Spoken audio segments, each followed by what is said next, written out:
Welcome to the Shifting with Marlee podcast. I'm Marlee. Thank you for joining me wherever you are.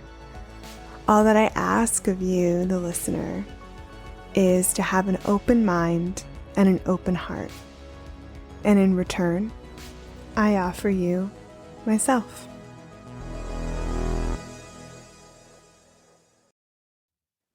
Today, we're going to explore the quantum realms. We're going to talk about quantum reality, quantum consciousness, quantum time, and quantum manifestation. And really what we're talking about today is the game of being human, playing with life, life as a playground, and stepping into our roles as conscious creators of our reality. We're talking about raising our vibration and manifesting all that we desire and creating a better world in the process. I invite you to open your mind, drop into your heart, and journey with us today to a higher level perspective. Here to guide us on our journey today is Allison Holley. Allison is a channel and awakening guide and author of the books The Era of the True Creator and her new book, Ecstatic Playground. You may remember Allison from back on episode 13 of this podcast, Creating the New Earth, where we talked about her first book in all things creativity and self-love. Welcome back, Allison. Oh, I'm so happy to be here. I'm going to have to control my noise volume because it's true. I get really exuberant talking to you, and I'm really grateful to be here again. Yes, welcome back. I'm so grateful. I know you just light me up, and I'm just so grateful to have you back on the podcast. And congratulations on your new book. Thank you so much. It was a journey writing it, definitely. And as I was saying just before we hit record, I'm so glad that you have a book now that we can talk about. I basically did a book report, Allison, in preparation for this episode today. You should see my notes and highlights. It was pretty insane. Well, even as you were introducing me, I'm like, yeah, see, when I witness people doing things that they're really good at, that I'm not really good at, I think everybody is built for something. And you are so good at that organization and really diving into this stuff. And yeah, so I was just witnessing that, like, this is what you're built for. It's beautiful. And it's not what I'm built for. I can talk about it. I can channel it. That's funny. Thank you for seeing me. I love that. And Allison, if you can believe it, our last podcast episode we did together came out in April 2021. I mean, that's 2.5 years ago. And we met for the first time recording that episode together, if you remember. And you and I have been on a journey together ever since. And we've been in community, and you and I have worked together, and you've actually worked with some of my friends and family members even. I've met people through you that I'm friends with, and it just has been like an extensive connection and lots of love ever since. And it all started with this podcast. And I'm just so grateful that this podcast brought us together. And I just love you so much. And I'm so thankful for you. Wow. I love you so much too. And it's powerful how we can create. You brought up, and I don't mean to dive right in, but you brought up at the beginning, going into quantum reality, the quantum realms, quantum creation. That's a perfect example of it, because we've got this idea of reality as, what do they call it? Entropy, I believe is the word, where we create something and then it instantly like dissolves and starts breaking down and it becomes less somehow. But the quantum realms show us that things become more. And, love is one of those examples. When we come into something with love, it becomes exponential. It doesn't break down. It actually becomes more of itself. And so I love all of these connections. And maybe at some point, well, I know at some point you and I will meet in person.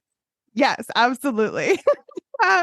Yeah, it's just so much love. And before we dive in, Allison, can you actually remind people where they can find you and connect with you? Yes, absolutely.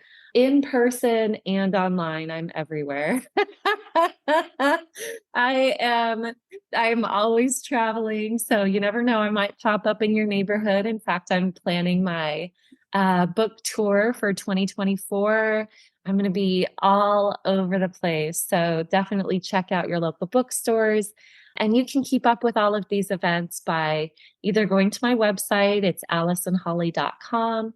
My social media includes Facebook, Instagram, YouTube, and a little bit of TikTok, although I don't really know what I'm doing on there. So good luck finding me and understanding for me what I'm doing on there. But yeah, I'm most present really Facebook and YouTube. So, and then also in my private community space, the True Creator community.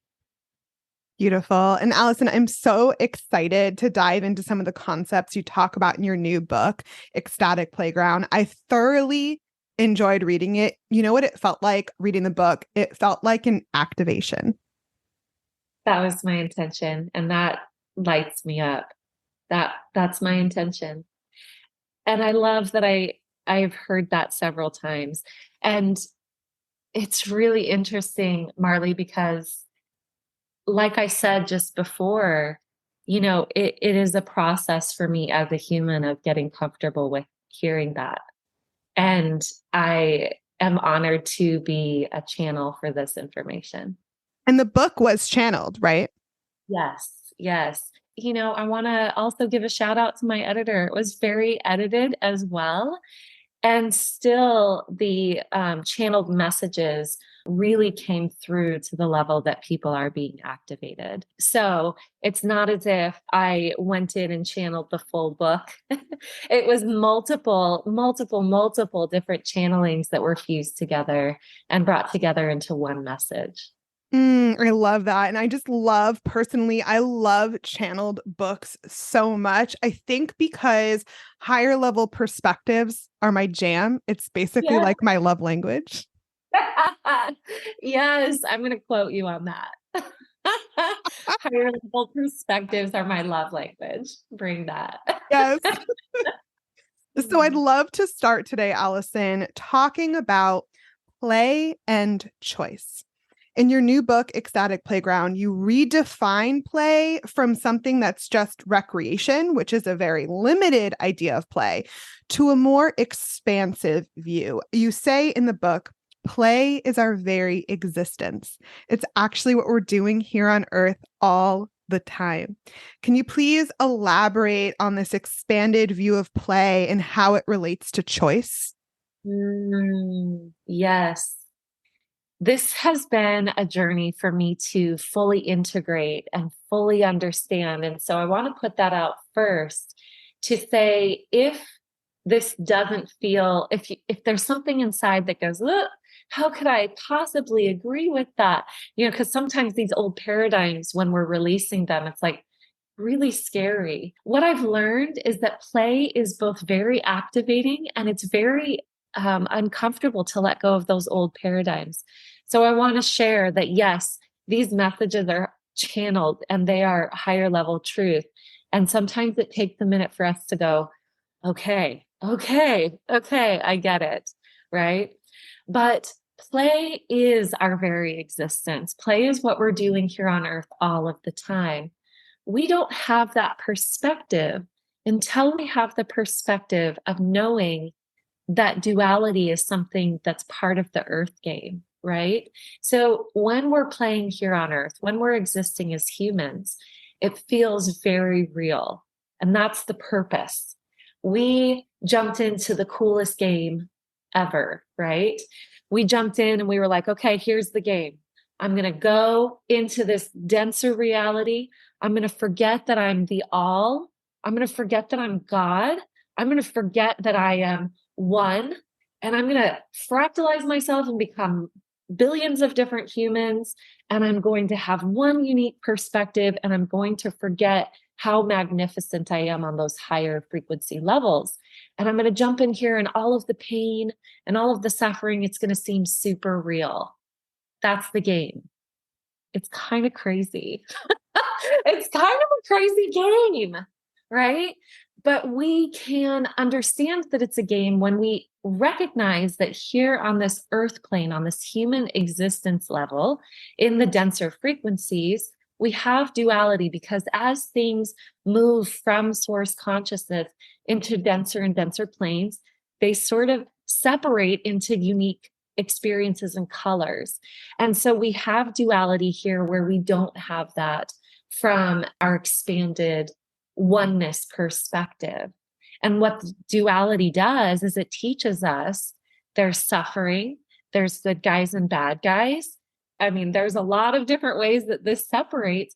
And some of it, it's kind of, we can see it as neutral. We've got polarities in a lot of different realms, or in a lot of our experiences, we can see polarities in a lot of different ways.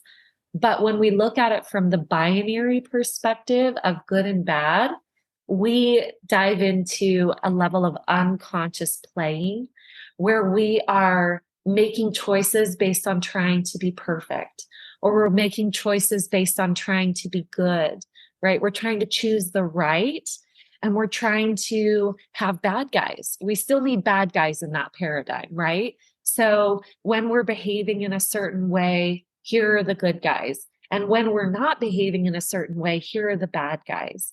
And that helps us to understand this denser reality. And it really is helpful from that perspective, because even from our higher perspective, we're learning, we're experiencing, we're playing, right? But it feels like, we're learning. And so some people are in the realms where they're really learning about duality and they're experiencing it. And for us to learn about something, we want it to be really, really real. So when we start to move beyond these paradigms of good and bad, right and wrong, and we start to move into oneness frequency, what we're doing is we're learning how to make choices that are not about other people being a certain way. They're not about external circumstances at all. We're learning to make choices based on what we desire and not based on good and bad.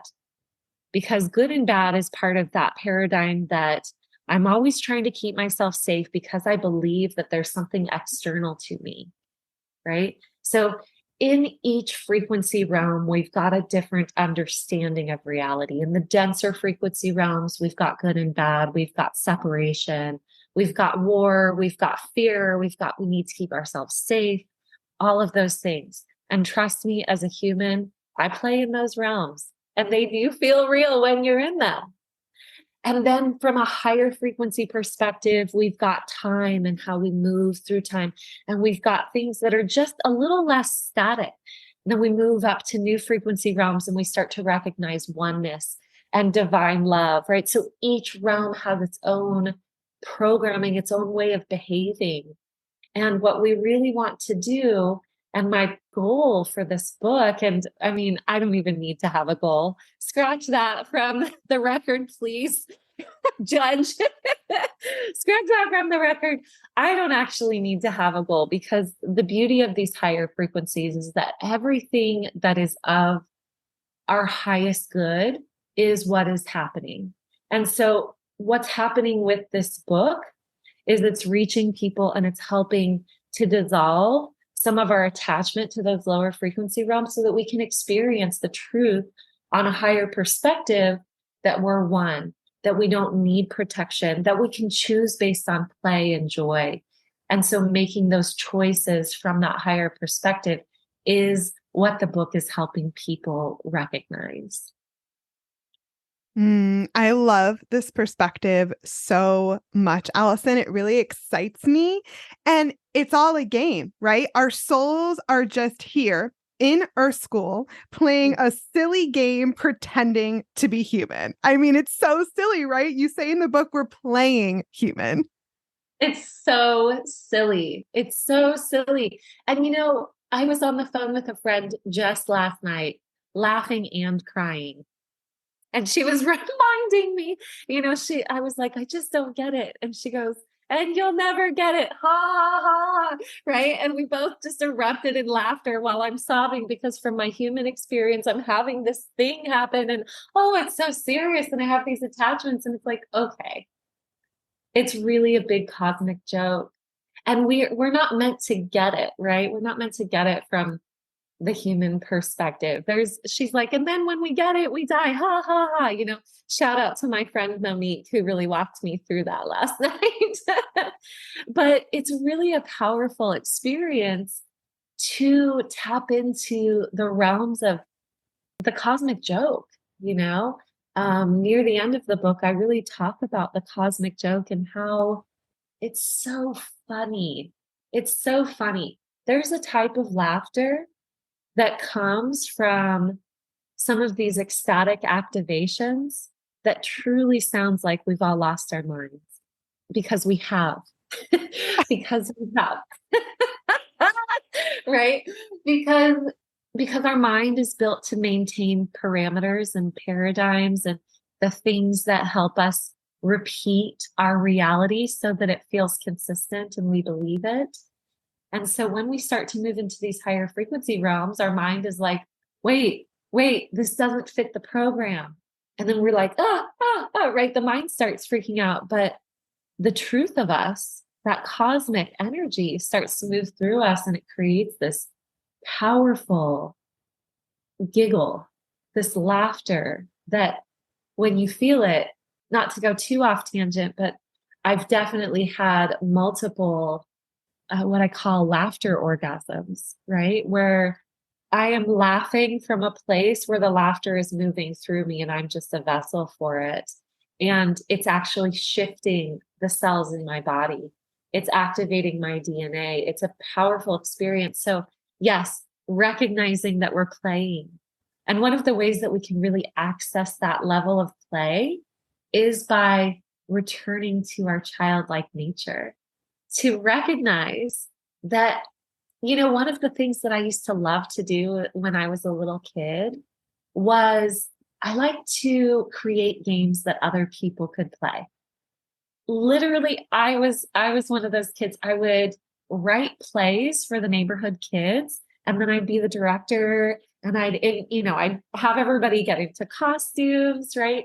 So when I take that type of play and I move it into present consciousness, it's so much fun to let go of that seriousness and recognize that I'm still a little kid and I'm still moving into like just the play on the playground, Yes. And the game that we're playing is choosing, right? It's a game of choice. And you say in the book, it's like a choose your own adventure game. Yes. Oh, and Marlee, I am so excited for at some point when I'm able to share the visions that I get with these channelings, because the vision that accompanies what you just said it's so powerful. The choose your own adventure level that we get to play on and the choices that we make.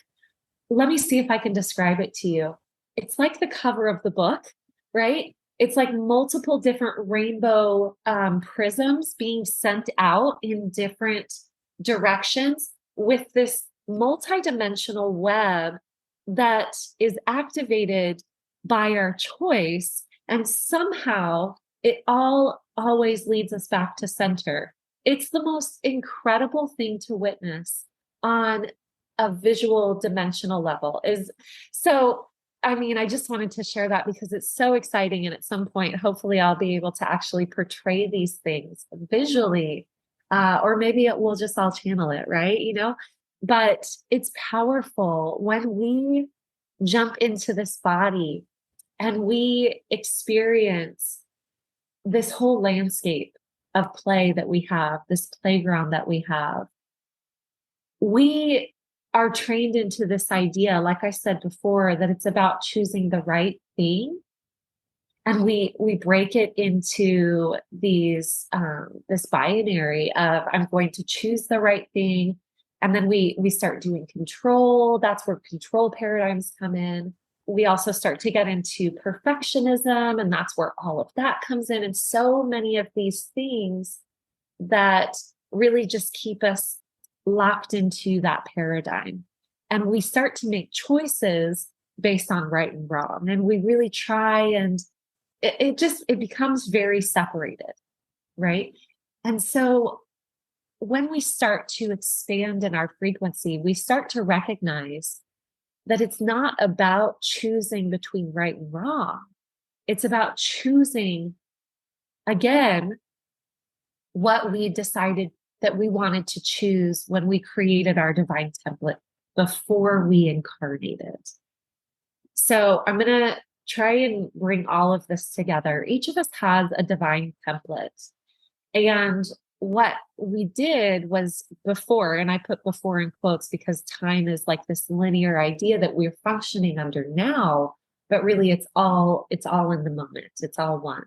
So before we incarnated into this specific lifetime, we created a divine template for ourselves.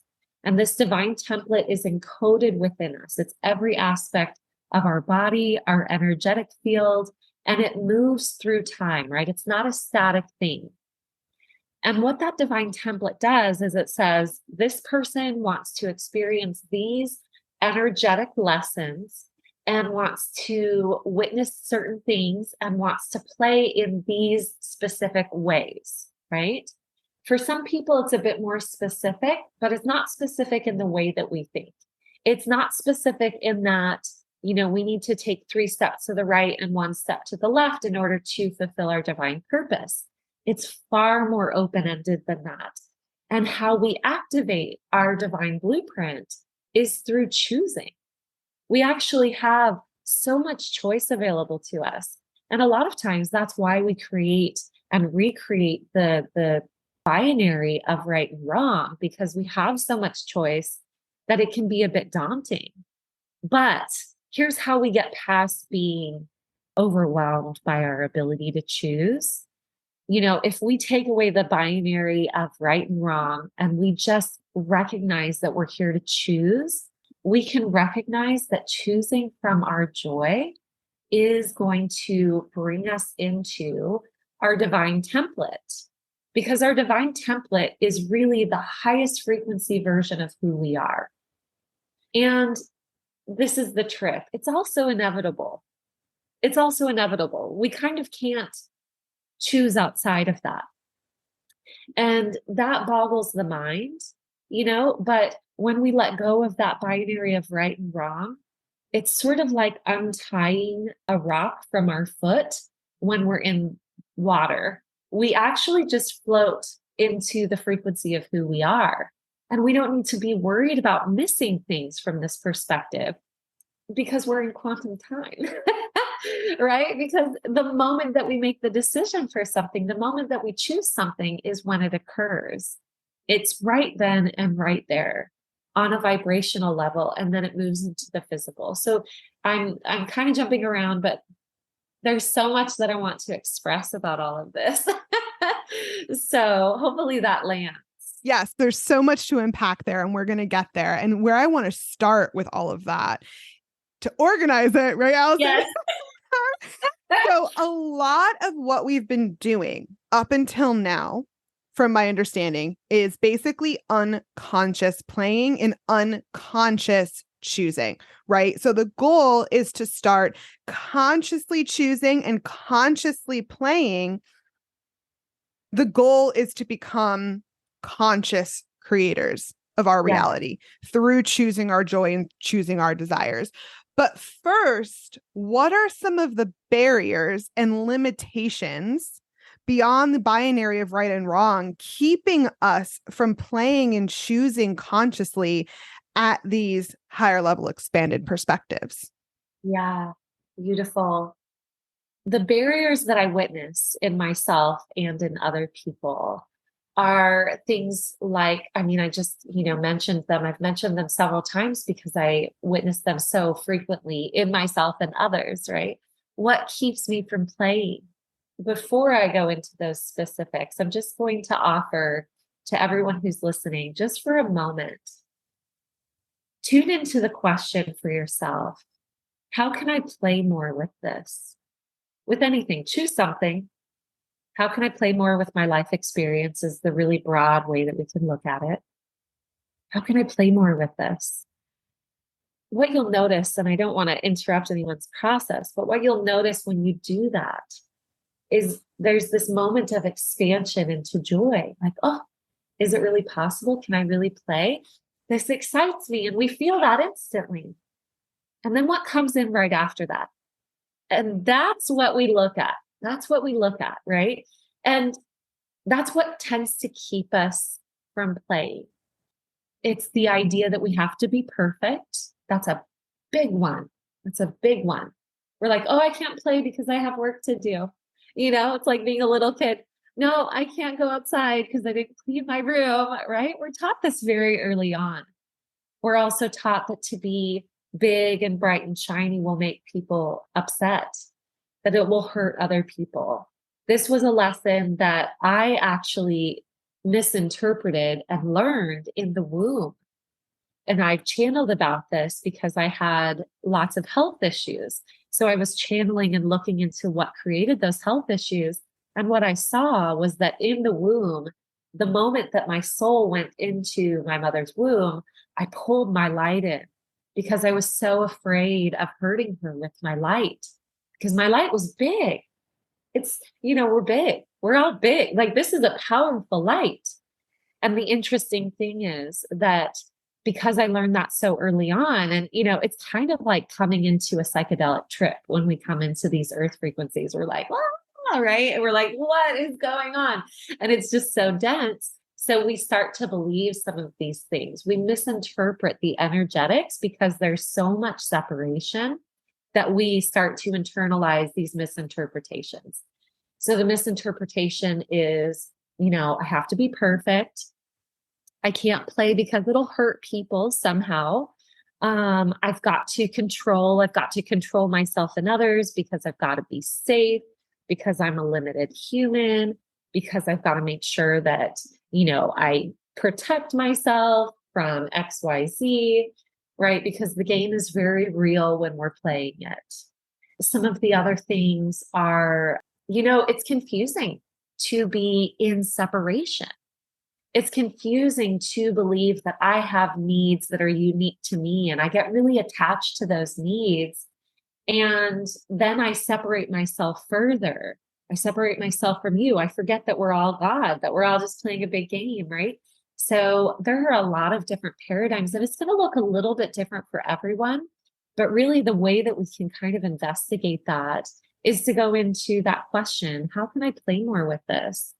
And then when we start to contract, that's what we start to look at, like, oh, that's my limitation. Why is that coming up? And then get curious about it. Just feel curious and sort of light about it. And there are a lot of processes that I teach, specific processes to move through those things. And I don't want to get too much into that because we can also get really attached to the processes when it can be just as simple. It can be just as simple as being present and then practicing presence again and again and again. Oh man, I personally struggle with all of this, Allison.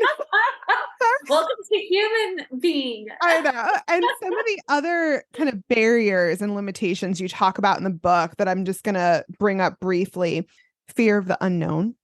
Oh, yeah. That's a big one. Caring too much what other people think. That's a really big one. Taking life too seriously. I think we all struggle with that. Not feeling deserving or worthy of fun and play. That's a big one. I want to pause you. I want to say that worthiness is base level what messes us all up. Right there. Lack of worthiness could encapsulate literally everything that you said, anything that all of us experience. When I witness what keeps people from being true creators, what keeps me from it, when we dig down deep, it is always worthiness. Wow. Whew, wow. That is a big one. Root cause. Yes. And then just some of the other ones, which I'm sure also connect to worthiness that you mentioned in the book, some of these mental constructs like living too much in the ego and these mindsets of lack and scarcity and separation as well. Yes, absolutely. And, just to briefly touch on worthiness and the lack of worthiness, This is something that I talk about, but the reason for it is really introduced in my first book, The Era of the True Creator, where at the end, there is where I introduce the understanding that we feel unworthy because on some level we know we're God. And yet we come into this human experience and we're experiencing something that seems to be not that, right? And so we feel unworthy because on some level we're like, I know how big I am. Why can't I be that? It must be because I'm not worthy, because I'm inherently bad or wrong, etc. You know?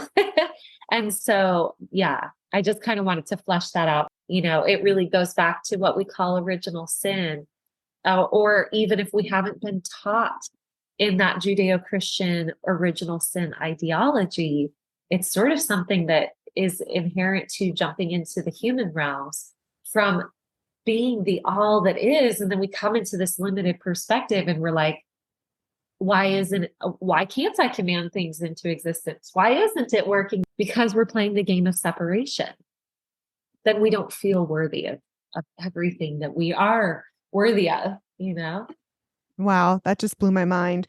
And I think, though, it's like so easy from this human perspective to get distracted by all this and stuck in these patterns and caught up in these limitations because our egos are comfortable there, even if it's not in our best interests.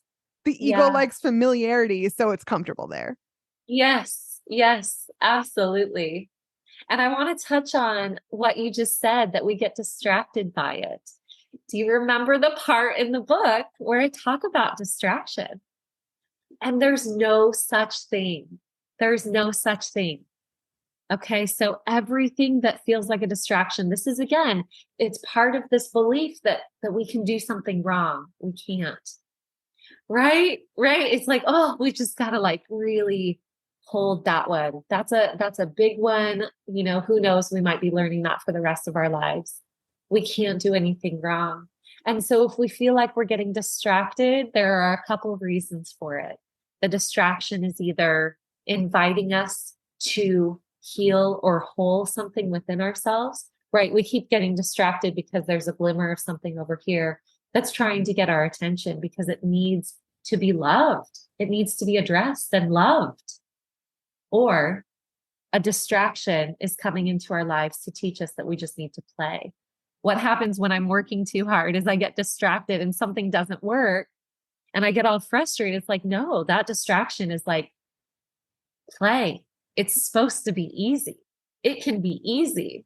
So let go of this attachment, go play, you know, and release, and then witness it from a new perspective. From that perspective of play, everything is easy. And we're moving within this fabric of time with a dance, with, you know, grace, with flow, with curiosity, with fascination. So, from what I'm hearing you say, in order to move past some of these limitations and barriers and restrictions, the keys are finding more joyful play and presence. Do I have that Yeah. right? Yes. Yes. Yes. Uh-huh. Uh-huh. And, you know, I would say it can really just be boiled down to presence, because presence does all of it. Presence is our gateway. It's our portal to our highest self. It's our portal to our God self, to divine love. You know, presence, when we first start to explore it on a conscious level, we're like, oh, okay, presence means sitting still and trying not to think so much, or, you know, even observing or witnessing the thoughts. Beautiful. That's the beginning. That's the opening to presence. When we really start to experience presence, it's completely ecstatic. It's an ecstatic frequency that we allow to flow without barrier.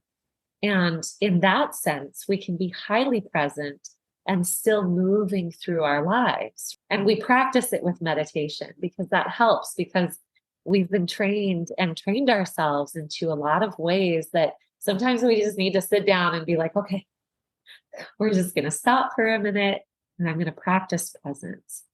But really, we can have presence through everything, through every movement. And that's really when we're dancing with life.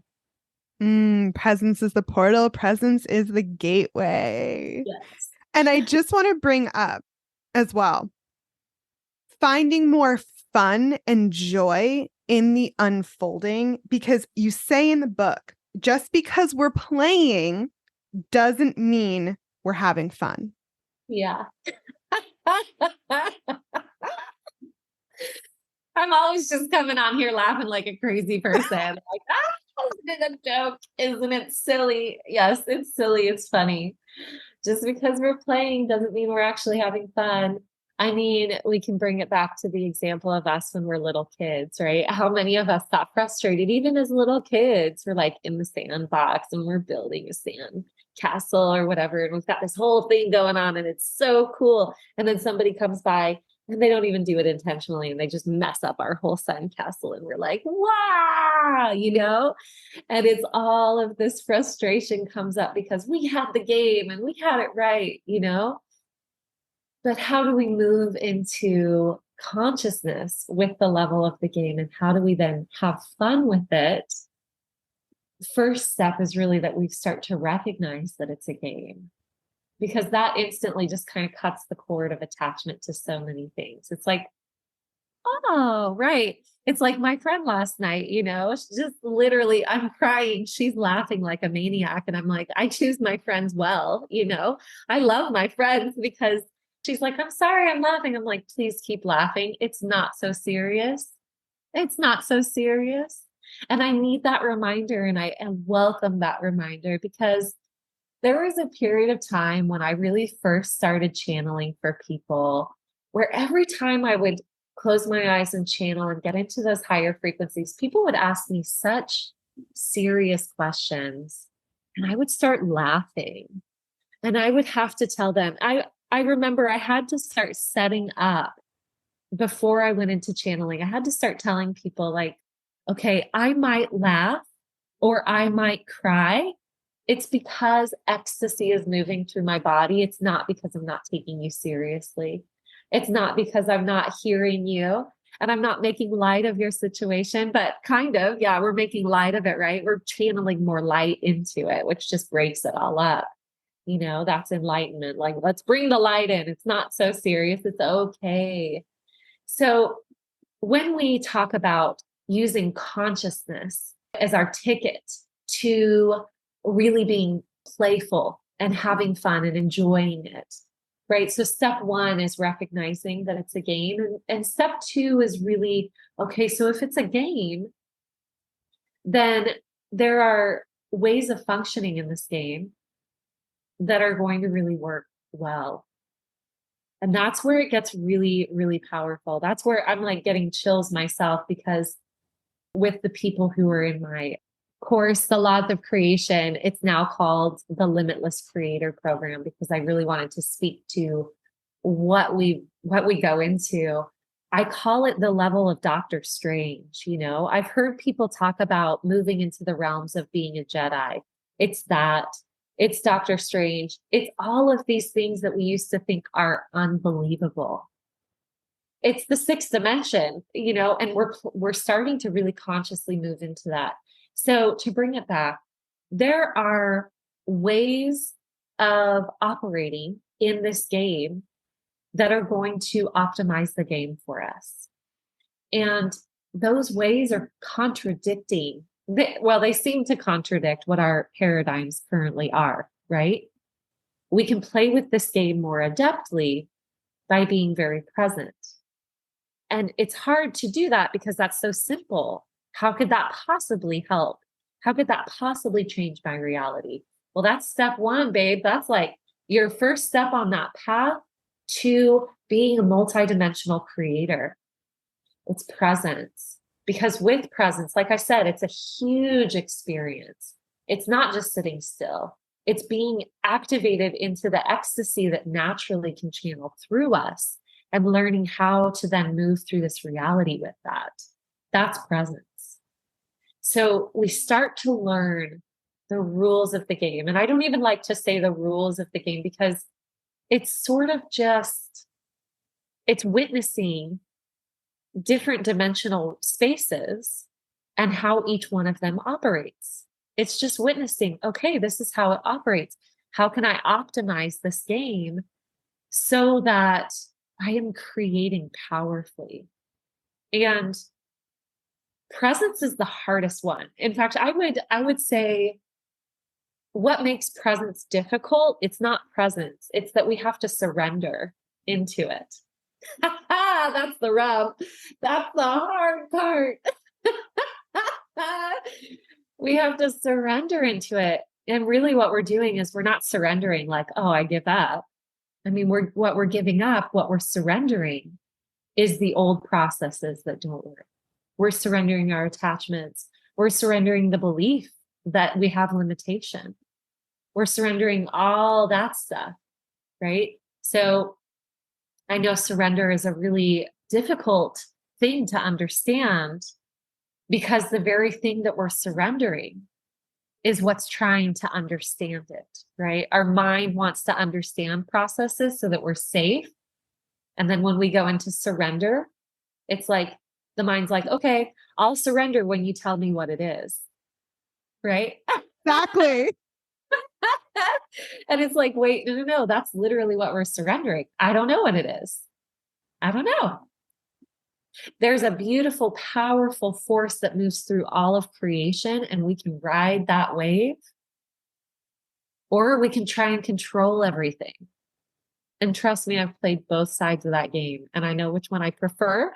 And I also know that sometimes I still choose unconsciously because we're human, and we just keep playing. If it were easy, I mean, it is easy, but if we already knew, like if we already were doing all of it, cool. But like, that's not really what the human experience is about.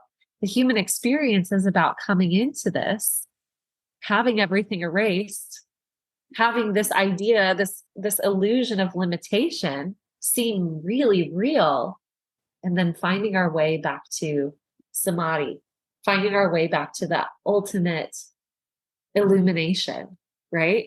And what I've witnessed, and again, like I'm still playing from the human perspective, but what I've witnessed in myself and others is that when we reach those exalted states where we're just, wow, I'm one with all, guess what we all want to do? We want to jump into the human experience again. It's like a crazy roller coaster that we're like, oh my God, that was so crazy. And I threw up all over my best friend sitting next to me. Let's do it again, right? It's literally that. It's nuts. And I know some people, they end their human incarnations and they need a period of rest. There's some intense games going on here. You know, the law of karma as a starseed, that's something that it doesn't exist in other realms, right? It didn't exist in the realm that I'm more familiar with. And so the rules of the game here on Earth, there's an intensity to it. So I know that some people are like, yeah, I don't want to do the roller coaster again. But then you give it a little bit of time and you're like, actually, that was really cool. Let's jump back on it. Let's go play another game, you know?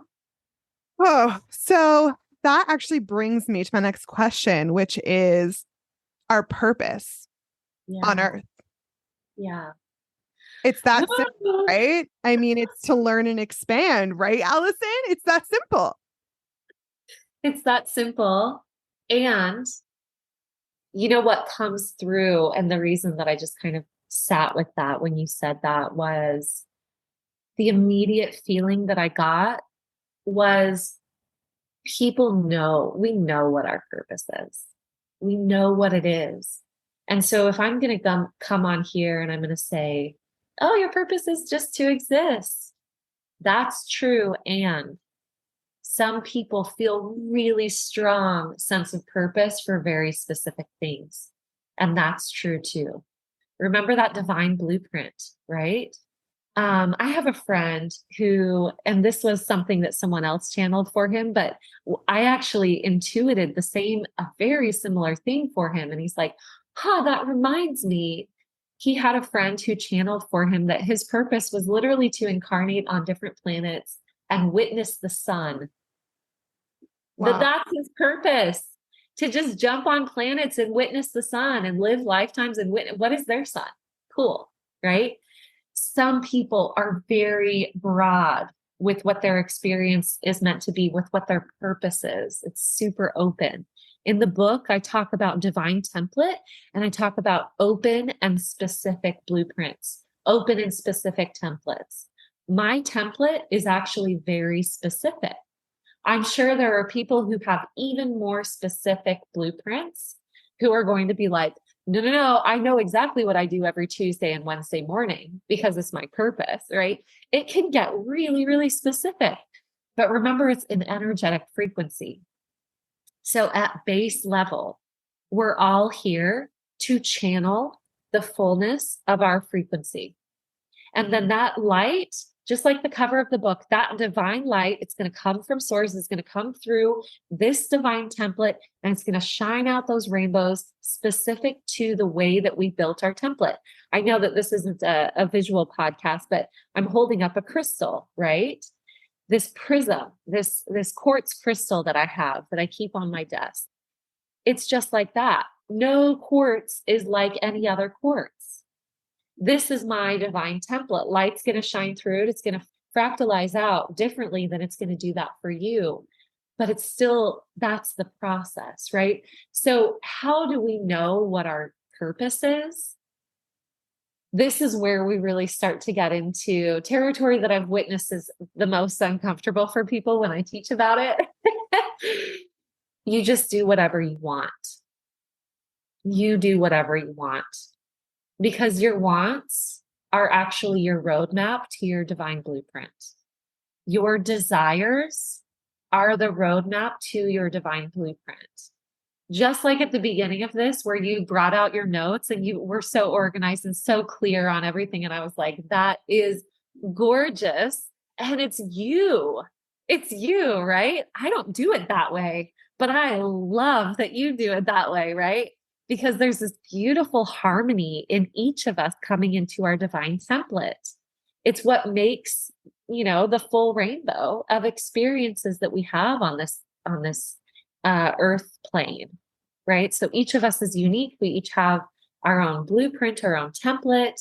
I use those words kind of interchangeably. And then we channel the fullness of light through ourselves, through our divine template.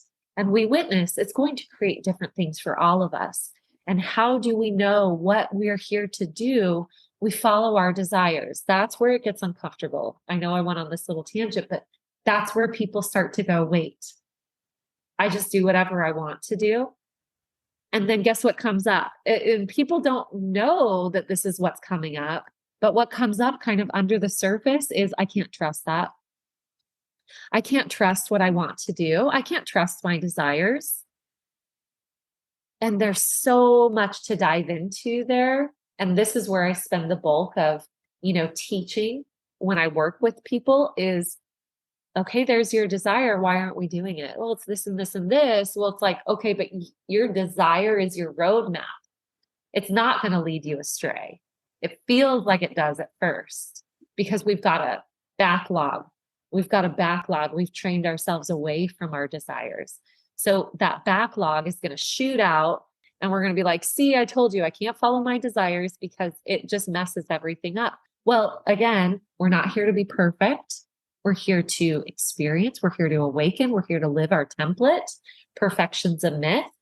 So now let's go back to those desires. Without the lens of perfection, how can we make these desires start to flow through us with less obstruction? How can we play with these desires and bring them forth? Because I will tell you, you have experienced it. Everyone listening has experienced this. When you let those desires flow through you, you feel good. And you know that feeling. You feel good. It's so simple. I'm teaching you the laws of creation, the rules of the game. You came here with a template. You flow through that template. When you're flowing through that template, you're going to feel lit up because that's light moving through you unobstructed. It sounds so simple.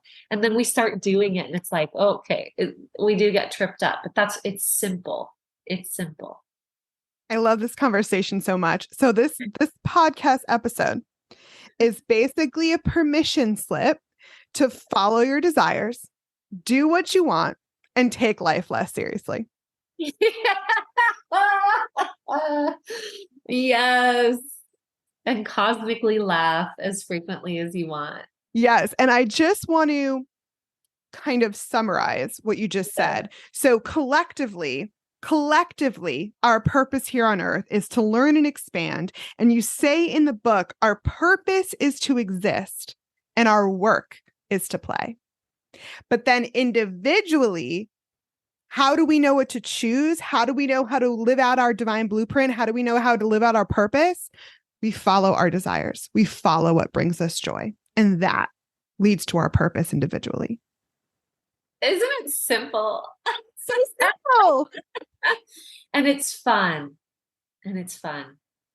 And it's fun. And just to reiterate, because you say this in the book as well, our desires are the path, which I think is just so, so beautiful. I mean, we're meant to follow our joy. We're meant to follow what lights us up. Yeah. Yeah, we are. You actually say in the book this really beautiful passage. You say, our inherent desires are our gifts to share with the world. They need to come out and they need to be shared, channeled through our voices, our bodies, our creations, and shine for all to witness. This is our service to each other. So beautiful, Allison. I love that so much. Thank you for playing with me.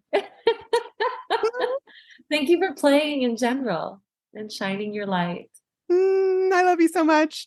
I want to bring up just 3, I'll call them tools that you've kind of talked about today, but you also talk about in the book. Of course, presence is basically the answer to everything.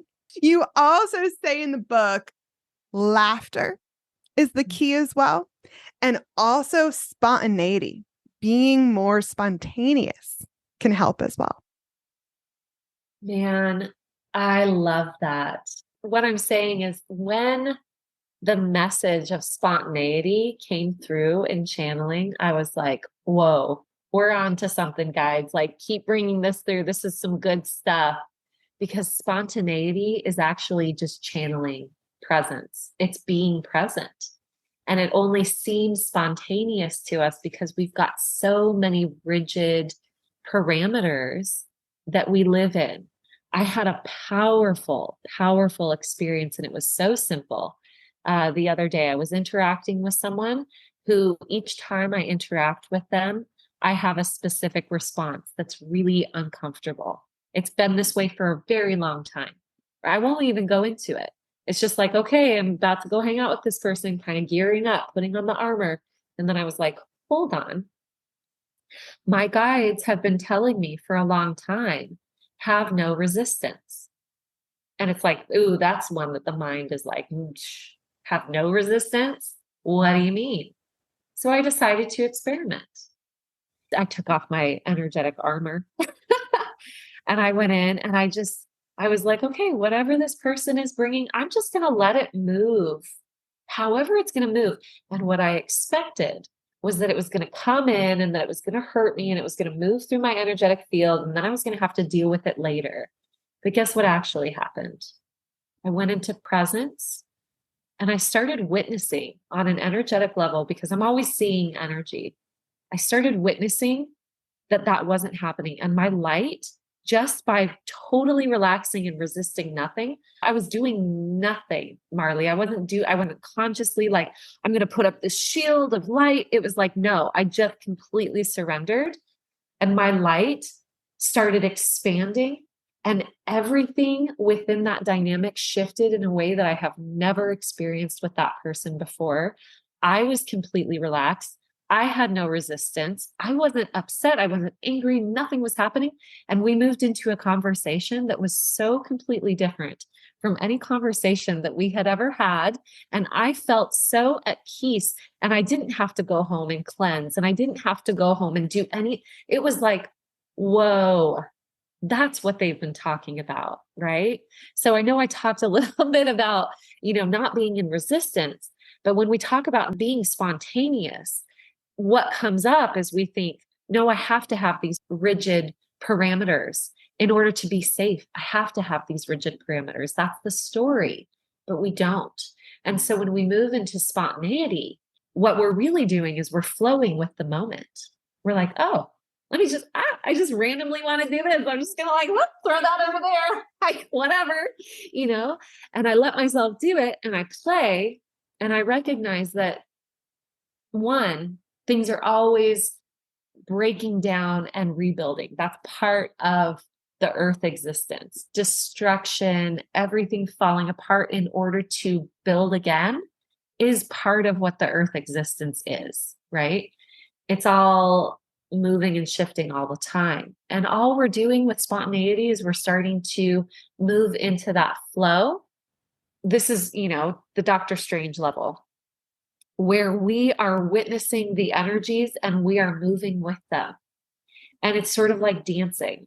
It's sort of like we just flow with these frequencies. And when we can witness and we can flow and we recognize that we don't need to have control and we just start to be present with it, that's when we can actually command what we desire from life. But when we're resisting, we can't.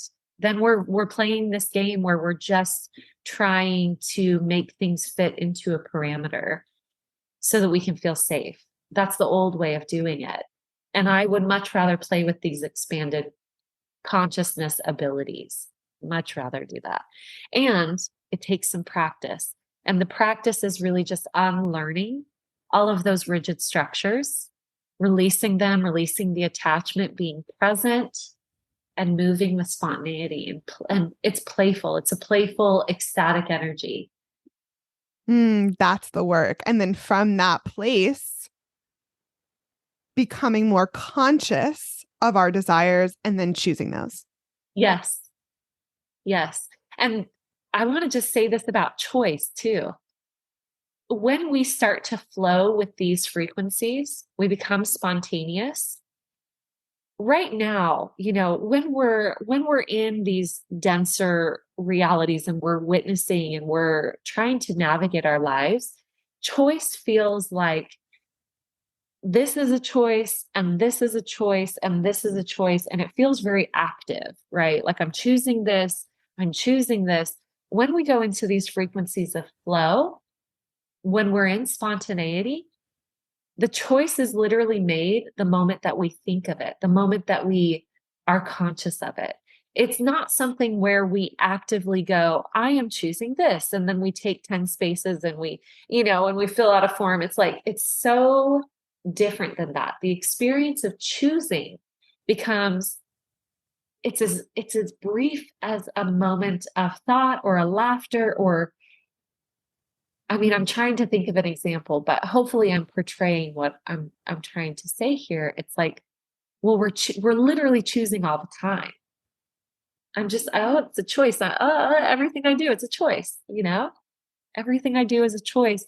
And consciously choosing is just part of the flow. It becomes part of the flow. Right now, when we start practicing it, it feels very rigid. It feels very like, oh, this is a right choice and this is a wrong choice. But when we start to move into the flow, it's actually just what we're doing constantly. And choice becomes it's like part of the background. We're just flowing with the choices.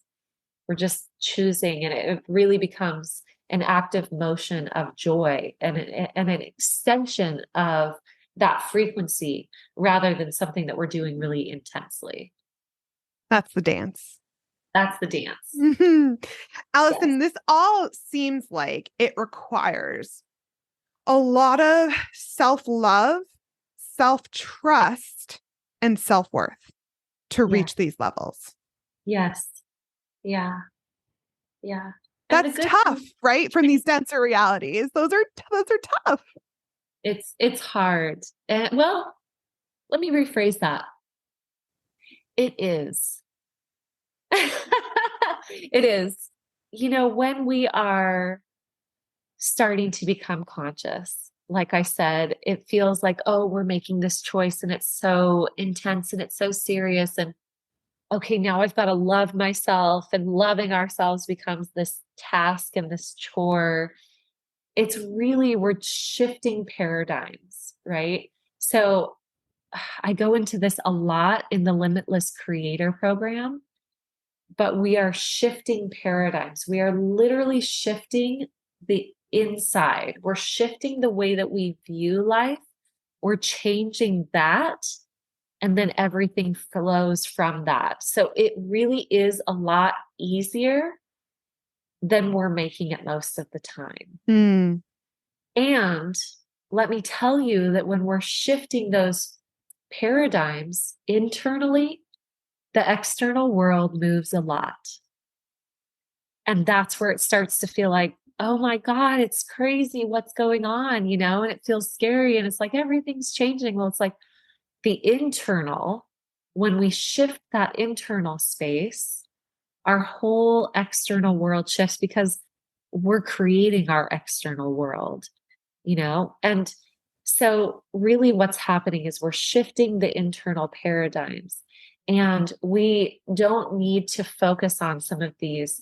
Even self-love is sort of an external concept when we really deeply get into it, because it becomes work. Anything that's going to become work, we're missing the mark a little bit.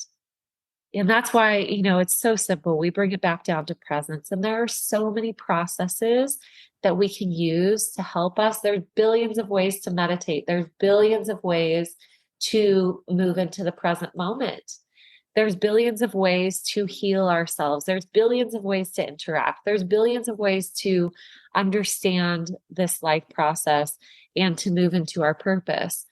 And we can simplify it. We can bring it back to that core essence of the way that this game works. And it's so, so, so simple. And it is natural to who we are. If we just let go of that rock that's holding us at the bottom of the ocean, we will float, right? So yes, there are a lot of different ways and things that we can narrow it down to and look at. And self-love is key, but don't let self-love turn into work. Don't let self-love turn into another thing that we don't understand, because let me tell you, the core essence of who you are is love. That's it. There's self-love right there. It's who you are. Self-trust, self-worth, and self-love. It's all already there as our essence and our core. It's who we are. Yep. You make it sound so like beautiful and easy and accessible. And I love that, Allison. So thank you. But I have to bring this up because I'm sure there's people listening saying, this sounds amazing right now, but I have bills to pay. Or or this sounds so great, right? But a lot of people don't have the privilege or ability based on their current life circumstances to just do what they want and follow their desires. And I have to bring up all the chaos and destruction and pain and suffering in the world today, because it is just like so immense. When you tap into it, it is so overwhelming. So how do we grapple with all of that and everything we've been talking about? Yes. I'm going to say something that might be hard to hear. If it's hard to hear the message of play, and those are the things that are coming up for you, this is also going to be hard to hear. Those are all excuses. That's it. Wow. There's nothing holding us back from being our true selves. There's nothing holding us back from play. There's nothing holding us back from being limitless creators. And if we choose, we can externalize our reality forever. And we can look at external circumstances and we can say that right there, that's why what she's saying is not true. Cool. Okay. Awesome. As another being that is me in another experience in another body, you can choose to have that vantage point, and that's really cool. And I fully respect you for it. I'm starting to witness, in order to hold the perspective that I'm really meant to be here to hold, I'm not actually meant to address those things so much anymore. And I know that's so funny to say, but I'm not here to say, yeah, you're right, we're all suffering and this is horrible. Like I'm not, that's because it's just one way of perceiving it. It's one way of perceiving it. I I want to pause and just listen and see exactly what to share in this moment. And I have a lot of examples that I could share about how I know that we choose our reality and how I know that this is all projected and all of this is, it's an illusion that seems very, very, very real. We're not serving anybody. We're not serving ourselves by continuing to believe in and thus perpetuate the externalization of our power. It's not going to help anybody. So, the reality that I'm here to share and the vantage point that I'm here to share is that you are a limitless creator. Everything is emanated from within. When we can shift those internal belief systems and learn to channel the fullness of who we are into this experience, we will perceive all of those things that you just named powerfully different. And I could talk for 7 hours, but each of us having our own experience and shifting that perspective is far more powerful. So I would say, try it. And just know that if those excuses are coming up, it's because you're afraid of your potential, and that's okay. Mm, powerful. And you say in the book, the cosmic truth is that now is the perfect time for play. In fact, play is especially important in times when the world may feel chaotic and heavy. Yes. Yes. So there you go. And you also point out in the book, which I want to bring up, if people can't or choose not to see from this higher level perspective, that's their choice. That's okay. And there's nothing we need to do about it. Absolutely. I totally forgot that was in the book. So yeah, I second that opinion. And I think also, Allison, this entire conversation and your book in general can't be fully understood from the logical mind. It can't be fully understood from the denser realities, right? To really understand and embody these concepts, you have to take that higher level perspective, shed those limitations, kind of get out of the ego mind and feel it from your higher mind, higher heart, from your soul. Absolutely. And thank you for saying that, because that's where we want to go anyway, right? That's where we want to go anyway. So whether you love those messages or they don't ring true or whatever it is for you, where do you want to go? Do you want to go into your higher self perspective? Go there. Go there. That's it. And there's one passage in particular from the book that kind of made it all click for me. It was like the aha moment when I was reading. You say, "We are all cosmic fools, playing our part in this divine orchestration of light, creating silly things for ourselves to loop and then discover. We can laugh at ourselves for forgetting that it's right here, right now, and that not only are we playing a joke on ourselves, we also are the joke. And what a funny game we're playing, forgetting that we are the all." Yes. I mean, Yes. just wow. I mean, what a silly and funny game we're playing on here on Earth, Allison. I mean, it's like we're like these powerful, magical, expansive, immense beings squeezing ourselves into like tiny boxes. It's so funny. It's wild, isn't it? It's wild. And I just want to say, because I know that we're kind of closing it up, I want to genuinely thank everyone in existence for playing this game, for playing this game with me, because that's my perspective, because the perspective that I'm holding is that there is an I, a me, a self.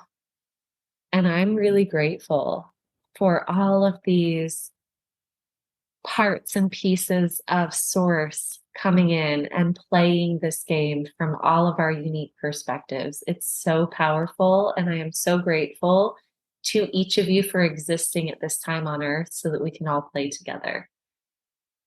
That's beautiful. And I want to point out, I know we're talking about really high level concepts today, but the idea is not to bypass our humanness, right, Allison? It's all about learning to be present in our lives on earth here and now, while simultaneously tapping into our infinite nature. This is our evolution, right? It's the next step. It's expanded consciousness while existing in human form. Yes, absolutely. Absolutely. I want to just dive a little bit into the difference between bypassing and playing. So, bypassing is exactly as it sounds. You see something and then you're like, no, no, no, I'm going to go the other direction. I'm going to ignore it. Play is becoming conscious, but not myopic on the things that we don't like, right? Play is becoming conscious, expanding our frequency, we can only choose when we know that there's a choice to be made. We can only consciously choose when we know that we can choose, right? And so we're not bypassing anything. We're becoming highly aware, highly aware. But what are we paying our attention to? What are we giving our energy to? And that's where we can start to become conscious creators. And when we enter these quantum realms, which is kind of what we've been talking about this whole time, these higher level perspectives, these quantum realms, it's the realms of pure potential here on Yes. earth. Yes. Yay! And Allison, if there was one big important message you wish people would take away from your book and this conversation and remember, what would it be? You are God. You are God, and so am I. I should come up with like a little kids on a playground. You are God, and so am I. Stick your face in cherry pie. But you are God, and so am I. I love that. And I love you. And I love you so much. And thank you so much for being here today and sharing your energy with us. I'm feeling so lit up and so excited for the future. Yay! So many amazing things to come, including me coming into your area on my book tour. And also, you can be anyone who's listening to this. I will be everywhere, right? So I'm excited to meet many people on this journey. Allison, I have one last big important question for you. Yeah, bring it. What is your dream for the future of humanity and the earth? Ooh, yeah, it feels so, so good. Well, we all step out on the playground, and in the book, I talk about a return to the Garden of Eden. That's the final chapter. And that's what we're moving into. You know, one of the practices that I actually have a beautiful woman who presented at my book launch who is a shaman. And she worked with me in a sacred ceremony. And so I'm still in contact with her. And she sent out a message that, the Amazon was burning in Brazil and that the people living there wanted prayers to help to shift this. And the process that I started doing as we were all praying together was I would close my eyes and imagine the earth, all of the earth, in her divine template, right? So when I look at a tree that's suffering or whatever, I actually just imagine this sort of blueprint and I imagine it being in that. I imagine the sacred grid work that runs through all of life and I witness each person being that. And that is really the return to the Garden of Eden. And I witnessed myself in that as well. So this is a practice that I would definitely extend to all of you is, close your eyes and imagine this world in its highest capacity and just know that that is, that that's the truth. That's the truth. And we are stepping into it. We are not just imagining it, but we are creating it on the physical. So that's my dream, but I believe in dreams. So that's my reality. It's time to take life less seriously. It's time to rediscover the joy and fun of being alive on planet Earth. And it's time to step into our true roles as creators and consciously create the future from our desires. It's time to play and see life as a grand adventure. I'll end today with a quote from Allison. In order to consciously create a new reality, we need to release outdated, lower frequency stories and intentionally dream a new dream. When we allow ourselves to imagine in a new way, we begin to see our world change to match our imagined creations. Our collective expansion into higher frequencies is simply a matter of many people dreaming a new dream together.